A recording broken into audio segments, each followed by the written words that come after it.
Ya, sahabat Indonesia, kita jumpa lagi di Hot News kali ini. Wacana Pilpres tahun 2024 itu sudah mulai bergolak sejak sekarang. Baru-baru ini, setelah deklarasi kami, Ketua Umum PDIP, Ibu Megawati Soekarno Putri, kebetulan membuka sekolah partai angkatan kedua bagi calon kepala daerah dan calon wakil kepala daerah dari PDIP. Pada kesempatan itu disampaikan oleh Ibu Megawati semacam sindiran. Katanya begini, jadi kemarin-kemarin ini ada pemberitaan, ada orang kan yang membentuk kami. Itu kami. Di situ kayaknya banyak banget yang kepingin jadi presiden. Nah, statement ini menuai respons juga dari pihak deklarator kami. Ada Pak Gatot Nurmantio, ada siapa lagi tuh, Ahmad Yani dan sebagainya. Mereka bilang ini bukan partai, ini adalah gerakan moral politik dan seterusnya. Tetapi nampaknya apa yang disampaikan Ibu Megawati ada benarnya juga bahwa sebetulnya semua ini mengarah kepada Pilpres di tahun 2024. Nah, bagaimana konstelasi ini, bagaimana dinamikanya, bersama saya sudah ada seorang penulis dan pengamat sosial politik, Rudy S. Kamri. Nah, kita mau berbincang-bincang seputar wacana Pilpres 2024 yang sudah mulai dipanaskan apinya supaya mendidih nih. Gimana Mas Rudy melihat ini? Ya, kalau saya bilang Mas Andri, apa yang dikatakan Ibu Megawati itu sesuatu kenyataan gitu loh. Realitanya seperti itu. Iya. Tapi kalau ada orang yang tersinggung, entah dia mantan jenderal atau mantan tetangganya jenderal gitu ya, itu bagi saya justru aneh gitu ya. Ada yang bilang ini bukan partai, ini gerakan sosial. Ini kok ya, saya melihat kok mereka ini, para elit ini kok tidak henti-hentinya menganggap rakyat itu bodoh gitu ya. Jadi apapun yang mereka lakukan selalu bermuatan politik dan selalu ada tujuan politik di baliknya itu. Jadi please stop membodohi rakyat dengan gerakan sosial, gerakan moral. Justru menurut saya kalau kalian membodohi rakyat, kalian tidak bermoral menurut saya. Iya.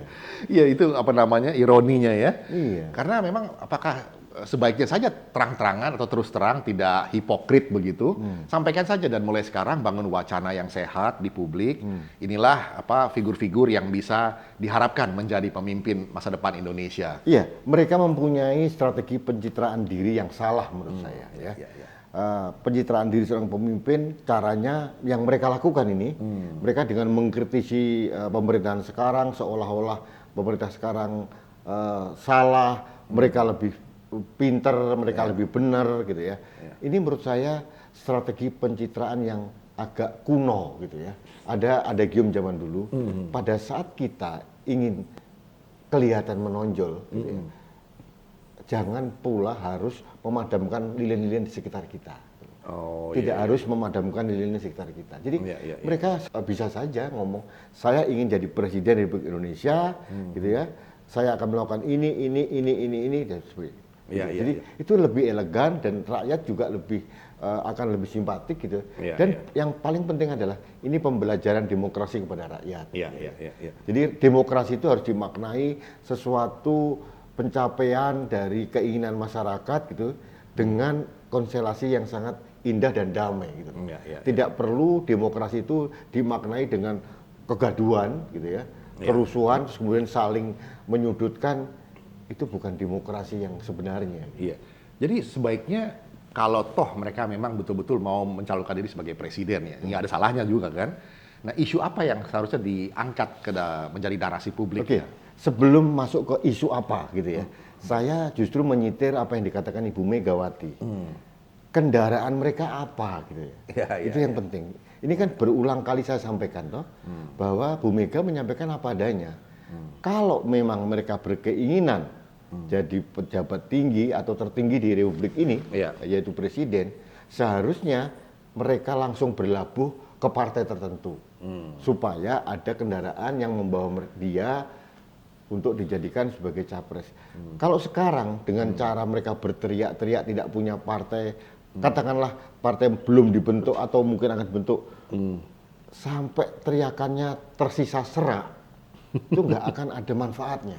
Karena secara konstitusi, secara undang-undang tidak dimungkinkan calon independen mencalonkan jadi presiden. Untuk jadi presiden ya. Ini yang harus dimaknai. Jadi mereka mau tidak mau harus bergabung dengan partai, dan partainya pun harus partai yang peserta pemilu kemarin dan sekarang ada di parlemen. Jadi ini kan suatu realitas konstitusi yang harus mereka pahami sebetulnya. Iya. Kalau begitu apa, dan saya kira mereka juga tidak begitu bodohnya tidak mengetahui tata negara seperti itu ya. Jadi apa motif di belakangnya? Apakah sekedar bikin gaduh suasana politik atau apa ya? Saya lebih cenderung mereka mempunyai strategi personal branding yang salah gitu ya. Oh, personal branding ya. Jadi mereka tahu pada saat Pilpres kemarin Jokowi kan hanya menang 55,5%. Gitu. Jadi ada 44,5% yang tidak memilih Pak Jokowi, gitu kan ya. Ini yang dimainkan oleh kelompok mereka, dan juga mereka menganggap mempengaruhi dari pemilih Jokowi ini untuk bergabung dengan mereka. Dengan cara apa? Dengan cara menyalahkan pemerintah, menyudutkan Pak Jokowi, tidak kapabel, tidak layak dan sebagainya. Mereka lupa Pak Jokowi yang dikatakan mereka tidak kapabel, secara objektif dipilih rakyat 2 periode. Ini kenyataan sejarah dalam demokrasi Indonesia. Ini suka tidak suka loh. Dan yang 44, sekian itu kan milih Pak Prabowo, sudah ada di dalam gerbongnya Pak Jokowi sekarang. Katakanlah dari 44,5% pemilih Pak Prabowo, tidak semuanya lah dari simpatisannya Pak Prabowo. Bisa juga itu simpatisan dari kelompok pendukungnya yang menumpang kemarin. Katakanlah tersisa 25% dari Pak Prabowo, mereka hanya 20% gitu ya. Kalaupun ada orang yang sakit hati, barisan sakit hati seperti orang yang sakit hati karena dicopot dari komisaris di BUMN misalkan gitu ya. Seorang akademisi yang kemudian teriak-teriak menjadikan pemerintah, jumlahnya berapa gelintir sih? Jadi rakyat ini sudah pintar gitu ya. Sudah mulai objektif melihat apa yang dikatakan mereka ini kadang-kadang lebih berbau fitnah gitu ya.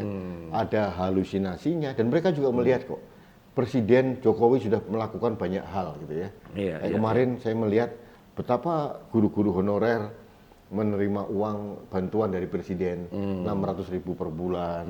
Kemudian guru dan murid mendapatkan bantuan pulsa. Artinya pemerintah sudah berusaha keras untuk memenuhi kebutuhan ini pada saat kondisi negara yang sedang krisis seperti ini. Persis. Jadi mereka, bagi saya, mereka tidak mempunyai isu yang sentral gitu loh. Apa yang harus kita serang gitu. Jadi memang benar kata Bu Mega, harusnya sekarang mereka itu mendekati partai-partai. Bukan memprovokasi rakyat dengan ujaran-ujaran seperti itu. Seperti kita harus merebut kekuasaan yang oligarki. Itu kan ujaran provokatif yang tidak sehat. Iya, sahabat Indonesia, disinilah kesempatan rakyat juga melakukan satu proses seleksi di mana figur-figur yang coba ditampilkan oleh berbagai macam pihak nih, ada dari kelompok kami, ada juga kemarin Pak AHY juga mulai ya, ada dari PSI Giring, ada dari sekelompok yang mulai mencalonkan Pak Habib Rizik ya, bukan baliho-baliho. Nah sekarang dari kelompok kami itu ada Pak Gatot Nurmantio, ada Pak Din Samsudin, ada siapa lagi tuh, beberapa nama-nama yang kelihatannya juga punya agenda untuk mencalonkan diri. Tetapi hanya beberapa gelintir yang berani terang-terangan menyatakan. Dan inilah kesempatan rakyat untuk mulai melakukan seleksi secara kritis gitu ya. Jadi dari kelompok kami ini paling hanya 2 atau 3 yang layak gitu ya, tanda kutip layak. Layak mencalonkan diri jadi presiden. Siapa aja tuh? Ya, Pak Gatot Nurmantio. Objektif, dia jenderal, pernah menjadi Panglima TNI. Din Samsudin juga layak, dia guru besar, pernah jadi Ketua Umum PP Muhammadiyah, Ketua Dewan Pembina MUI dan sebagainya. Tapi problemnya Titik Soeharto gimana? Kenapa? Titik Soeharto. Pernah jadi anak presiden atau masih jadi anak presiden dulu? Mungkin nggak Indonesia mau dipimpin dinosaurus? Saya kira tidak lah. Ini mereka ini hanya berhalusinasi, mencoba untuk membelokkan isu bahwa jauh lebih baik di zaman Orde Baru. Ini kan sangat menyesatkan gitu ya. Kita sebenarnya tidak mau mengungkit-ungkit sejarah masa lalu, udah selesai lah. Itu bagian dari perjalanan bangsa. Tapi kalau mereka mengungkit lagi, ya, saya kira tidak bijak gitu ya. Kita secara objektif tahu demokrasi di zaman Orde Baru itu adalah mati suri. Gitu. Tidak ada demokrasi di zaman Orde Baru. Ya, jadi buat apa gitu loh mereka mengungkit lagi. Kalaupun mereka mencalonkan kapasitasnya itu seperti apa. Jadi kemarin saya bilang, orang itu jangan merasa bisa. Tapi tidak bisa merasa. Gitu. Ini yang penting. Ini yang kadang-kadang banyak dihinggapi oleh orang-orang dan tokoh-tokoh yang merasa dirinya bisa. Gitu. Tapi tidak bisa berkaca diri bahwa mereka ini tidak layak sebetulnya menjadi seorang pemimpin. Iya, memang ini satu tantangan buat bangsa ini mencari apa istilahnya dulu ya, mitos ratu adil ya, yang bisa membawa bangsa ini menuju masa depan yang gemilang. Mas Andri, satu lagi saya tambahkan tentang Ibu Titik Soeharto itu ya. Ya, waktu di zaman Golkar kemarin atau di Berkarya atau apa ya, pemilu tahun 2019 dia kalah di Jogja kok, nggak dapat suara di Jogja kok. Jadi untuk pileg, untuk Jogja saja, legislatif saja. Pileg ya. Artinya ya untuk kelas Jogja yang katanya basis pendukungnya ya dia tidak mendapatkan suara, apalagi tingkat nasional gitu loh. Dan itu menurut saya juga saya kasihan sebetulnya dengan dia gitu. Dia tidak mau berkaca dengan cermin yang utuh gitu. Malah lebih sering berkaca di cermin retak, itu kan bahaya gitu. Ya, paling enggak kan pengusaha baliho dapat keuntungan juga ya. Ya, sahabat Indonesia, PR yang masih banyak dan kita masih punya waktu yang cukup untuk mulai melakukan proses seleksi sosial ya di masyarakat sendiri melihat figur-figur nih.